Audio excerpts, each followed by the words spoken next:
Hey YouTubians, Miss Coop. I thought I'd get on here and do a brief introduction to the video that you're about to see.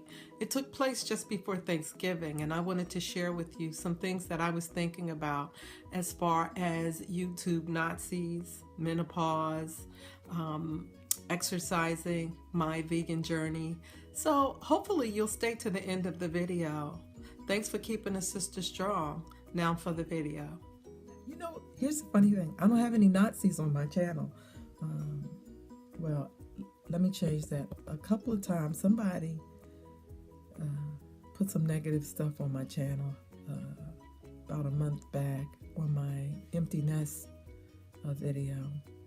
And it really didn't come across, it really wasn't like negative. Well, actually, it was negative. It was negative talk. But it seemed more like they were hurting themselves. I kind of let it go. Actually, I always let it go.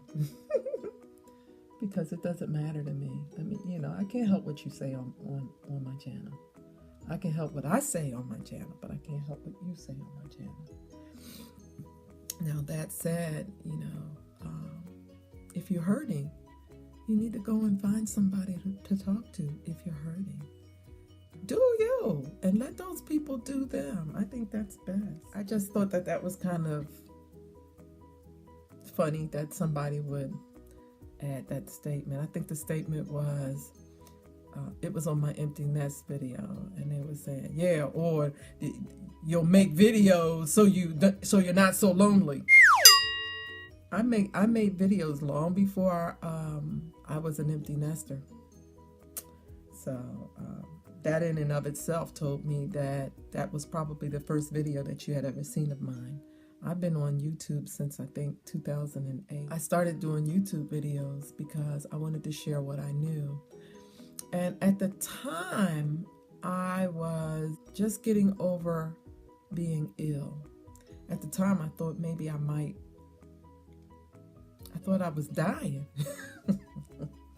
And I didn't really realize that I was going through the change of life.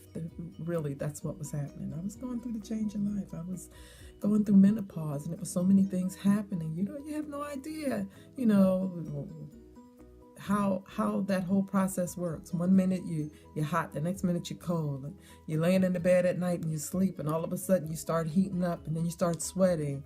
You know, then you get heart palpitations, like your heart is jumping out your chest. It's just so many things start happening to you that you don't realize that you're going through the change of life. I thought I was dying.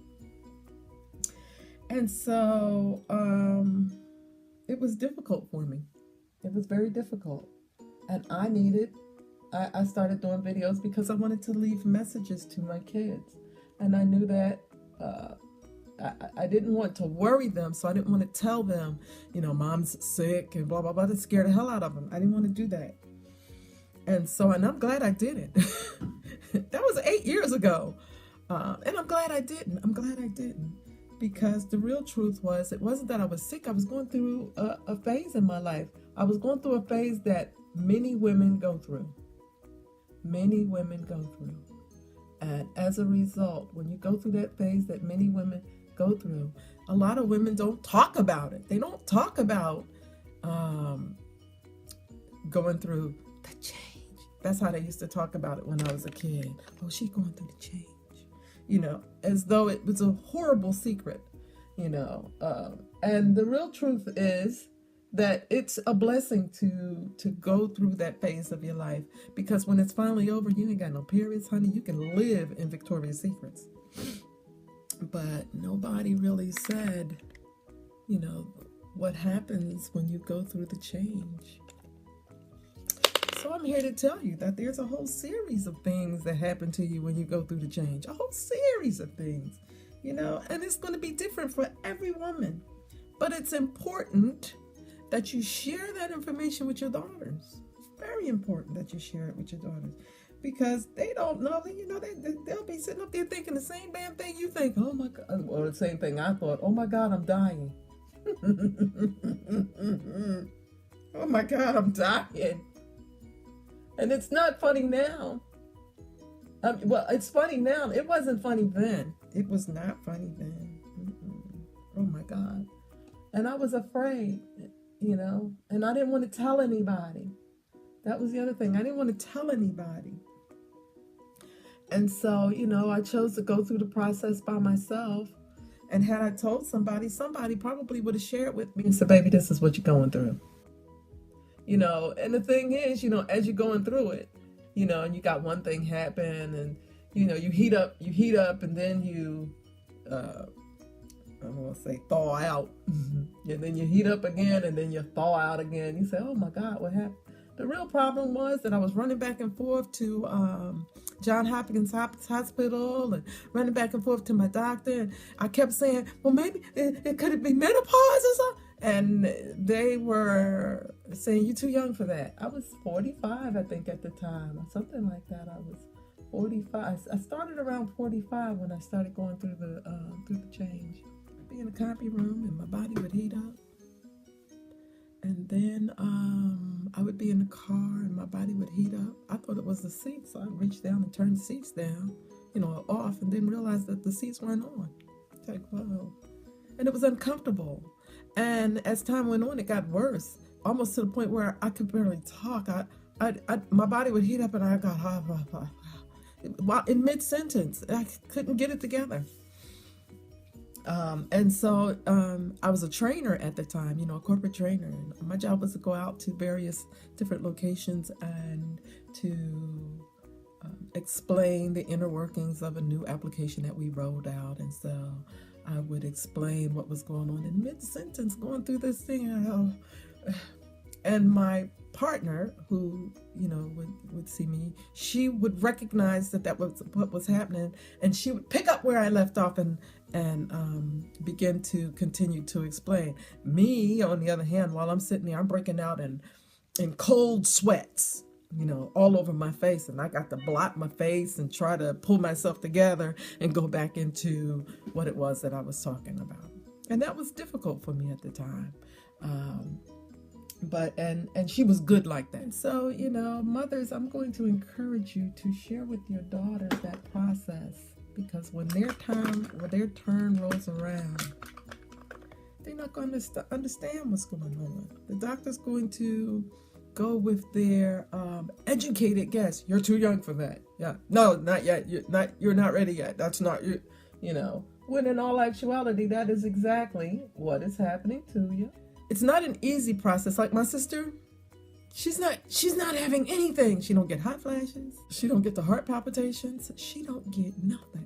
It's cool for her. And you may not get nothing. And that's great. One of the reasons why I didn't know is, I had a hysterectomy a long time ago. And so, one of the other indications that you might be going through menopause is that your period will shut off and on at times. It'll go away for months at a time and then come back. One thing my mom just told me this past Thanksgiving, she said the heat flashes never go away. And she's about to be 76. She said them heat flashes never go away. She said every now and then one will pop up on you. I'm like, what? I thought I was done with this. She said, good luck. That's what happens, And as a woman, again, I'm going to say, it's the way it is for us. It's a blessing to go through menopause. It's a blessing. Hopefully you've lived a full life. Hopefully you've done the right things in life. Hopefully you've enjoyed it. Hopefully you won't mind going through this process. Hopefully, and I say hopefully because a lot of women resent this place in their lives, going through the change. Going through that change, the question is, do I have to prepare myself for it? No, you don't. It's just gonna come. It's like grits. It just comes. And it's incumbent upon you to make sure that you recognize the signs so you don't think you're sick or that you're dying. That's the part I want to share with you. I don't want you to think you're sick or that you're dying. And going through menopause can make you think that you're dying. At least, for me, it's a lot of stuff. It's a lot of upsets to your body, you know, things that you're not used to. And the next thing you know, you like, yo, what? Yeah. So, you know, I share that with you. I want you to know that going through menopause it's a trip.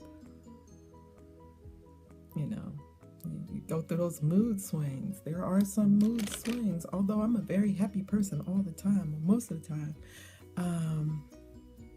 I still had mood swings, and that was odd. You know, like, I can't keep doing this. This is crazy. You know, so I did not like that. You know, going through that. Some people will tell you that, oh, well, you're getting old when you start going through that menopause stuff. I'm going to tell you right now, if you ain't working out, your ass will feel old. Okay, you gotta do something to hold on to your youth. Be youthful, not hold on to your youth. You want to be youthful. And I'm here to tell you that if you don't have something that's going to hold on to your strength in your body, the strength in your body, if you don't have something that's helping you to maintain the strength in your body, it's going to be a problem for you. Okay? You're going to wind up brittle, with brittle bones and stuff. That's the information I'm going to share with you. I'm going to tell you that brittle bones, you don't want brittle bones? Bounce on them, pounce on them. Eat right. Now, I know some of you are concerned about, you know, or curious, not concerned, curious about how life is turning out for me as a vegan. Come February the 1st, I will be a vegan for 1 year. How did it work? How is it working out for me? It's working out great. It's a mindset. When Thanksgiving rolled around, I made a healthy alternative to mac and cheese. It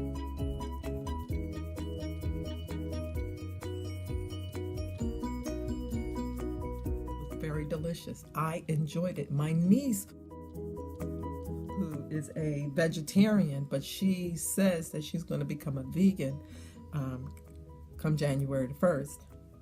I want to see how that turns out. She says she's going to be a vegan. And so we'll see. She's very conscientious. I have to say that about her. She is very conscientious about the things that she do and what she commits herself to. And she tries very hard. I don't see her being the kind of person that say, I'm going to do it and then don't. She's been a vegetarian for 3 years now. And as far as I know, she hasn't failed. And she's been one of the things that I did tell her, I said, as a vegetarian and a vegan, it is our job to help others if they're trying to convert. Because as you well know, this process is not easy. When you're trying to be a vegan, you're going to have some setbacks every now and then. Have I had any setbacks? No. I haven't had any setback. When you're a vegan, there's a possibility you could run across something that's got some dairy products in it or something. Are you going to fall off the wagon and stay off the wagon? Hell to the no. You fall off the wagon, chase that sucker down and get back on. Okay? And that's with anything. That's working out. If you miss a day, get up the next morning and go work out. Okay, just don't lay there and say, well, I missed it yesterday. And then turn around and say, well, I missed it yesterday and the day before. The next thing you know, you're not doing anything. So what I would say to you is get back on the wagon. Get back on the wagon. Because if you don't, you'll be off of it for good.